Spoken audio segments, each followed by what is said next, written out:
Olá! Hoje a gente vai mergulhar num tema que sempre provoca uma reação forte: anarquia. Mas olha, a nossa conversa aqui vai por um caminho um pouco diferente. Não vamos falar de anarquia como um sistema político ou sobre a ausência de governo. Com base nas fontes, a gente vai investigar a anarquia como um estado psicológico. Isso mesmo, uma forma de se relacionar com o mundo e com as outras pessoas. Então, vamos lá. Quando se ouve a palavra anarquia, o que vem à mente? Para muita gente, a resposta é quase imediata. E, vamos combinar, geralmente não é nada positiva, né? Exatamente. Caos, desordem, violência. É essa a imagem que domina o imaginário popular. Aquela ideia de que, sem uma autoridade central, a sociedade simplesmente entraria em colapso. Mas e se essa percepção estiver, na verdade, fundamentalmente equivocada? Ok, vamos desconstruir isso. Nesta primeira parte, a gente vai desmontar esse mito. Vamos usar evidências da ciência e da antropologia para mostrar que a anarquia, como teoria, é o exato oposto do caos. A tela aqui mostra um contraste de ideias que é fundamental. De um lado tem aquela famosa frase, a sobrevivência do mais forte, de Spencer, que pintou um mundo de competição implacável. Mas do outro lado temos o geógrafo Piotr Kropotkin, que foi apoiado por evolucionistas modernos como Stephen Jay Gould. Ele argumentou que o fator decisivo para a sobrevivência e para o bem-estar das espécies não é a competição de jeito nenhum, é a cooperação, o auxílio mútuo. E essa ideia não é só teoria não. O antropólogo David Graeber mostrou que essa suposição de que as pessoas se matariam sem um Estado é simplesmente falsa. A anarquia é, na verdade, uma teoria de organização. Pensa só nas nossas amizades ou em grupos de ajuda que surgem espontaneamente durante uma crise. São sistemas que funcionam perfeitamente sem uma hierarquia formal, sem aquela lógica de controle do Estado. E é isso que nos leva ao ponto central dessa análise. E se o Estado não for apenas uma instituição lá fora, mas algo que a gente carrega aqui dentro? Uma mentalidade? As fontes definem o estado de espírito estatista exatamente assim.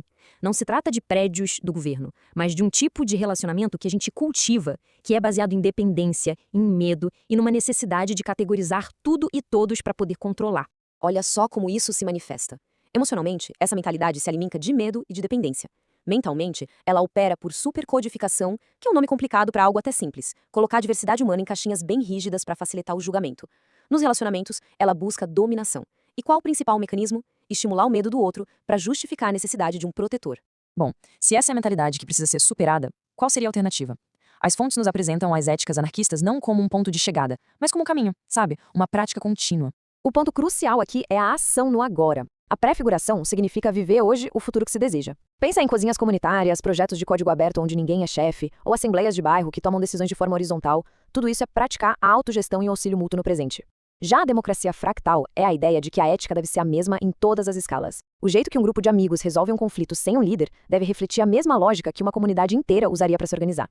E essa distinção aqui é fundamental. O individualismo capitalista nos vê como se fôssemos átomos, competindo uns com os outros. Já a individualidade anarquista, como a pensadora Emma Goldman descreveu, nos vê como um todo crescente e mutante, cuja saúde depende diretamente da saúde da comunidade. Não tem conflito entre o indivíduo e o coletivo, entende? Eles se fortalecem. Mas, na prática, como é que a gente cultiva esse estado de espírito anarquista? As fontes propõem um método que pode parecer surpreendente, mas é muito poderoso: o amor, entendido como uma força política e psicológica.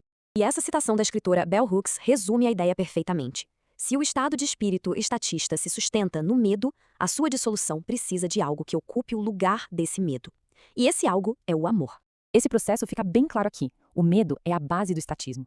O amor age como um antídoto direto para esse medo.